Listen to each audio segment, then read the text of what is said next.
Good morning and welcome to Belfast. I've had a little wander around, popped over for the day only, and had a little wander around the town, past Belfast City Hall, and found myself down here by the waterside next to the River Lagan. Really nice spot, the sun's out. If you can see just in the background behind me, if I point at that there, that is one of the famous Harland and Wolff cranes down at Belfast Docks, where they built Titanic. And those cranes are called Samson and Goliath, very famous. I'm sure you may have read about them sometime. So nice place to pick up the story with the sanctuary. I'm into chapter 5. I'll give you a quick spin around of where I am as well. So we are here next to the Belfast Conference Centre where there's some exhibition going on today. If I don't blind you with the sun, right behind me over there on the corner is the High Courts, and there's lots of lawyers walking around there this morning. Something going on.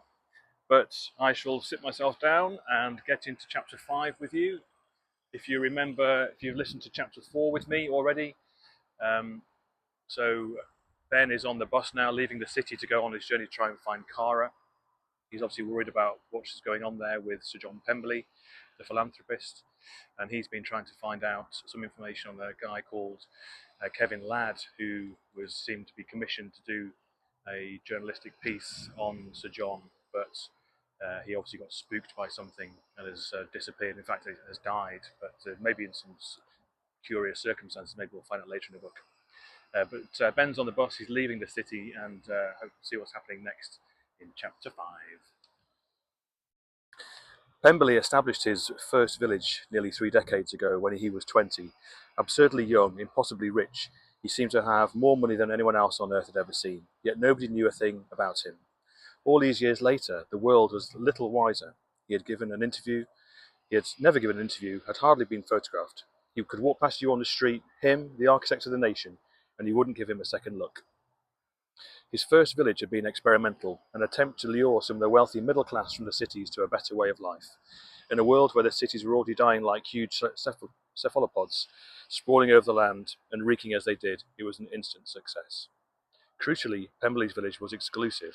Outside his first site, he built a service hub for the young workers who would keep the place running. There were stipend programs for people who would be useful enough inside, teachers and doctors, but menials were kept outside. Even they, though, were treated to decent communal living in the satellite homes. His first attempt was treated as a curiosity, like the model villages of old. The next 5 were seen as exciting opportunities for wealthy families to slip away from the old world, to gain tranquil and stable lives without sacrificing their comforts. And the next 20, 50, 100 oversubscribed before they were even announced. The villages had a van system, which meant you could visit friends or family in other villages almost free of charge. Their ecological credentials gave residents a warm feeling without requiring any sacrifice, and they were safe, so you could persuade yourself you were buying in for your children's security. Plus, the inheritance system meant you could pass your wealth on when you died, a slice of eternity, the advert said. There were investigations into the company's ownership structure, the Russian doll shell companies used to operate them, the employment status of the workers. None of them damaged Pemberley. These days, a third of the country's elected representatives owned property in one or another of his establishments. The land had been captured by them, and those who didn't live in a village either aspired to or worked on the edges of one, while they turned their back and tried to make their livings in the cities. And the man who made it happen had drifted away like smoke from a chimney. The chief spokesperson for Pemberley was the woman Cara had mentioned, Angela Knight. Whenever challenged, she described the villages as a link between the world we know and the world we need. It sounded impressive, without leaving the listener any wiser. The coach stopped for fuel. I used the service station's bathroom, watched over by an ancient attendant, then found a payphone and rang the company's headquarters again. Another pleasantly spoken woman assured me there was a problem with the communications. Her excuse was different this time, something to do with a transponder. She asked me where I was calling from too, and I shuddered. They had heard my voice twice now. Could they find my location from my payphone calls and track my trajectory from that? Surely not. It was baking hot on the tarmac of the coach station, even though it was still spring, and even though parts of the country not far away were flooded. There were disordered symptoms everywhere. Here I was, in my dying world, not knowing how to live or what to live for, and there was Cara on her island, working for someone she thought was solving the problem. Again, the treacherous thought occurred to me that I would make a fool of myself turning up unannounced. But I took her letters from my bag and looked at the way they shrank, became impersonal. She had grown strange in this place, and I would find out why. We were heading up the main road north on the country's eastern side, a colossal statue of an angel by the side of the road, with nothing daubed in white across its broad, boxed wings. Then we were through most of the cities, and countryside grew wilder. We passed the occasional hamlet, abandoned or nearly so. It seemed to me there was a drain at the heart of the land, and everything good had slipped down it. Further north still, the road was surrounded on either side by sodden, marshy fields. There were diggers right by the road at one point, building an apparently purposeless rampart. The men in the machines and their colleagues on the ground were equally spattered in mud, their eyes unnaturally white against the soil smeared on their faces. They looked like exhausted golems. We passed a mass planting of trees, sickly-looking things held up by plastic tubes and are mocked by the half-foot of water they stood in. On a side road disappearing into the would-be forest, there slouched an abandoned car, its tyres buried 3 inches deep in tarmac that had melted in some previous heatwave, then congealed together once more when the bubbling mess cooled. Out of the marshes, we entered hill country, the ground rearing and carrying us with it. The fields lasted a while. In one, children had been hired as live scarecrows. They exploded from their hiding spots in furrows, prompting the birds there to flap away, half scared, half lazy. And then we were too high for fields, and the stone walls fell away too. The air felt newly washed suddenly, and the hills were dotted with sheep. I saw a lamb standing uncertain and nudging a large clump of dirty yellow that lay prone before it. I spotted a few of the villages as I went. They were easy to differentiate from normal villages in two things: the telltale ribbon of wall around their edges, and the surrounding service quarters, always low and discreet enough to preserve the resident's view. I didn't remember seeing any service quarters in the advert I had seen last night, but they would have been there, providing the endless and constantly shifting rota of cooks, cleaners, guards. Perhaps Pemberley's Island would look exactly the same, only on a larger scale. Perhaps that was why Kara was so happy. She'd finally found herself on the right side of a barrier. By night we had reached another city, this one in the northwest of the country, close to the border. I secured a lodging near the coach station in a house with rooms painted above the door. Presumably the place was never full enough to make the sign inaccurate. On closer inspection it was easy to see why. 4 flocked walls all seeming to lean inwards, a mattress resting on a half-broken planks of wood, and corners doubly darkened by shadow and mould. The look on the room's door didn't work, so I took my possessions out with me to eat. On the way back, I withdrew as much cash from the late opening bank as I could and packed it with the rest of my things. I returned to the lodging to sleep, one arm through the loop of my bag with the money, the other holding my painter's roll. Coffee break.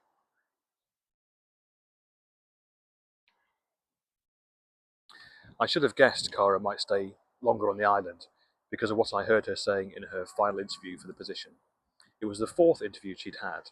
The previous ones had been face to face, and although she wouldn't tell me who this one was with, the fact that it was on the phone suggested it was someone outside the city. She had spent days preparing to receive the call, surrounded by notes, thoughts on her previous interviews, books of inspirational advice. When the time came, she even wore professional clothes to get herself into the right mindset. I had not teased her even slightly. I knew how badly she wanted the job. She had asked me to be out for an hour to make sure she had the space and time she needed. I spent twice as long out. There was a cafe on the corner that was always empty, and where I felt no guilt about making a coffee last. It was no hardship. I had a book to study on the temperament of artists through the ages. When I eventually returned, she was still on the phone. As I opened the door, I could hear the other voice too, on speaker. It was warm and male with an American undertone somewhere beneath it. I knew, without knowing how, that it was Pemberley himself. They were laughing together, and after that, the first words I made out were, "very demanding." Yes, of course, I understand. Kara sounded pleased, flushed. It must have gone well, and I felt a jolt of pride mixed with sadness at the prospect of leaving her again. So I hope it's not surprising for me to say this. We may ask you to stay longer. We may ask for more of your time, of your life than you had anticipated. A lot of people find themselves wanting to extend their stay, and we try to accommodate that. But mainly, we need to know you yourself are ready. So, is there anything at home that might keep you from devoting yourself to life here? Almost before the question was asked, she had replied, "No, nothing at all." "You're sure about that?" "I'm quite sure." He carried on speaking, and I withdrew, easing the front door closed behind me to prevent it from slamming. I let it rest and sat against the wall for a few minutes until I heard the murmur of voices stop, then stood, put my key back in the lock, and asked how it had gone. The interview had been a success, Cara said. Glowing with pride, she had been offered the job, and when she got back, we would talk properly about when we could get married. I lost my temper at that. I told her I'd overheard what she had said, completely by accident, of course, and asked what she had been playing at, implying there was nothing to tether her to the mainland. She, in turn, became immediately angry with me for eavesdropping on the private conversation, and in the ensuing row, the central point got lost. But I remembered it, and worried for weeks until she left that Pemberley was already exerting a malign influence on her. And now she was on his island, refusing to return, turning away from the world. I woke early, whether due to the light coming through the thin curtains or the pain in my back from the mattress I couldn't tell. I handed over the key to my room, bought some steaming, tasteless tea from a kiosk, and looked at the headlines. The death of the king was still preeminent, but there was enough room on the front of the papers for other stories. Wars still stretching across the continent, the next approaching heatwave coming on the heels of the last one, a new city being built overseas for displaced children, funded in large part by the philanthropic Pemberley. 4 more suspected extinctions, 3 amphibians, 1 mammal. The northern border was 50 miles away. I found a coach going in the right direction. This one, then another would take me to Freeborn, just south of Pemberley's mainland estate. This morning's coach was a beaten-up thing, with fewer than 20 seats. The upholstery was torn here and there, the stuffing sprouted like mushrooms from the gaps. There were only a few other passengers, so I secured a comfortable spot away from the wheel arches. The skies were clear now. The road we were on followed the coast in a wavering line, so glimpses of the western sea approached them, then withdrew again in a flirtatious little dance. The border must have come and gone, because this looked like proper northern country. I found myself suddenly familiar with my surroundings and realised with a shock, surprised I had not thought of it before, that we would pass within 10 miles of my old school. My time at Hillcrest had not been unhappy. It was strange, yes, but it was hard to say something has really been bad for you when it provided you with work you do, gave you the room to imagine being different and the time to actually become that different person. It had been my mother's idea to send me there. Uncle Julian was wealthy and childless, and I suppose I wanted to find a means of speculating on the future in a limited way. I hedged bet. Even then, over 2 decades ago, it was clear Pemberley's villages would be the future, a locus for the country's smartest and most successful residents. They wanted me to have a fair shot of getting here. So, Hillcrest. Imagine a ruined castle where the collapsed stones have been cleared, replaced by glass structures linking one block to another. A place both old and new, old enough to inspire veneration, new enough to equip children for the uncertain world to overcome. That was the pitch. I remember more dead languages and cold sports fixtures than equipment for the world of tomorrow, but the teachers were humane and there wasn't much bullying. We were wildly assured that conditions were much less comfortable 40 years ago, when some of our teachers had been pupils, and all of them had been boys. By the time I went, the school was mixed at least. I sometimes found it dizzying to consider the link between the raw stuff of my uncle's work, the fossil fuels he extracted from the ground, and my education. I thought of the countless ancient life forms across the world dying and pressing down on each other, the mosses and crawling things and blind striving bits of matter, all in a heap, unaware of even the moment of their death, then spending millions of years in unimaginable heat and pressure until their gummed remains, trillions of minute corpses, were disinterred and sold to pay for my education at Hillcrest. The sheer accident of it baffled me. The great storehouse of the earth was being cracked open, its contents raided, never to be restored, and for what? So I could feel like an outsider at a first-rate school? It was baroque, ludicrous. The other pupils appeared to feel no such pressure at all. They looked out across the field surrounding the establishment and knew that whatever sacrifices had been made to send them there were worthwhile. It wasn't an unwelcoming place, though, and without it I might never have learned to love art, and I certainly would have built a career from it. The walls of the school were hung with paintings, picked more for their acreage than their merit, but I found myself trying to copy them in my spare time, sitting in the corridors, attempting to unlock the secrets of perspective or shadow. The art teacher at the school, Dr. Fentiman, noticed and encouraged me. Successful people are often asked in interviews if there is a particular teacher who changed their life. Sarah Fentiman changed mine.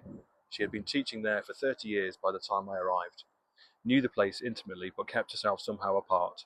She lived alone in the small hamlet where the teachers' residences were kept, and seemed always to be enjoying a private joke or in conversation with herself. Fentiman had two gifts that made us adore her. First was a raw, powerful sarcasm, employed only occasionally but to devastating effect. The second was that she was willing to abandon a lesson plan for an impromptu lecture. She would cheerfully ignore the week's topic to discuss mink in portraiture, or why medieval pictures of babies look so odd, or the symbolism of the lemon. We loved her for it, and she accepted that love, while knowing perfectly well that at least half of it was due to an unexpected lack of work. She was honest too. Even while encouraging me, she offered me no bromidic illusions of the odds of making a success. She let me know the world didn't need another portrait painter and wouldn't fall over itself to pay for one.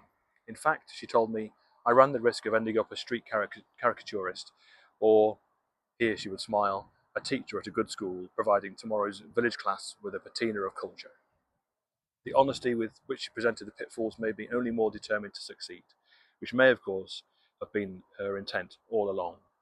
My first commissions as a teenager were for the parents of friends, and it was during that final year of school that I saw clearly for the first time the gulf between my classmates' parents with their sprawling village homes and my mother, respectable yet not rich, in her suburban house. But it was also the year I started to learn my trade and the emotions that persuade people to pay an artist for their work. It was all thanks to Fentiman. It was thanks to her, too, that I went to Florence to study with Antony. I suspected a former lover of hers, and to meet Cara. I stretched my aching legs in the cramped space beneath the seat, remembering it again now. I hadn't contacted Fentiman since my school days. She couldn't possibly still be at Hillcrest today. I knew, but I liked to imagine it regardless.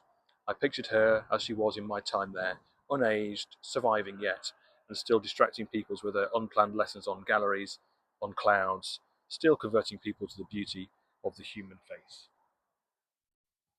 Chapter 6 is next. Hope you're following me along. I'll leave you from here in Belfast, and I might read chapter 6 next. Thanks. Have a good day.